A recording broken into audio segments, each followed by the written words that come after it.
இணைந்த கையில் படம் எடுக்கிறதுக்கு ஓமையடிகள் படம் நடித்து ஆவாவனுக்கு உதவி செய்தாராம் நம்ம கேப்டன் சார். சூப்பர். இரவு பாடகன் ஒரு படம் எடுக்க போறேன்.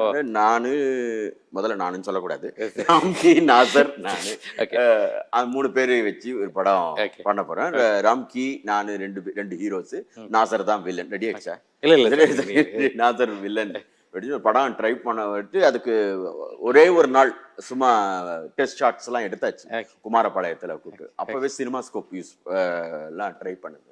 6 track ஸ்டீரியோ காந்தின்ற படம் தான் 6 track ஸ்டீரியோ பண்ணது. அப்போதான் தெரிஞ்சது ரியல் லைஃப்ல இவ்வளோ பெரிய பட்ஜெட் படத்தை அதாவது புதுமுகங்களை வச்சு எடுக்கவே முடியாதுன்றது அப்பதான் தெரியுது.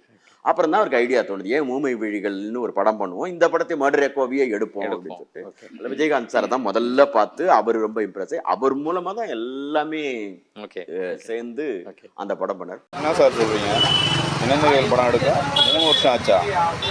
என்ன சார் இது பண்ணார்? படத்தை பண்ணிட்டு ரொம்ப படாத பாடுபட்டு 83ல ஆரம்பிச்ச படம் 86ல ரிலீஸ். 3 வருஷம் ஒரு படம்ன்றது பெரிய விஷயம். அதுல 75ல இன்டர் காலேஜ் காம்படிஷன்ல, sorry to interrupt you, Abhavanand sir வந்து என்னை நாங்கள் 2 பேரும் மீட் பண்ணிக்கிறோம். அப்போ வந்து நான் காலேஜ் காம்படிஷனில் பாடி ப்ரைஸ் வாங்கின ஒரு நிகழ்வு.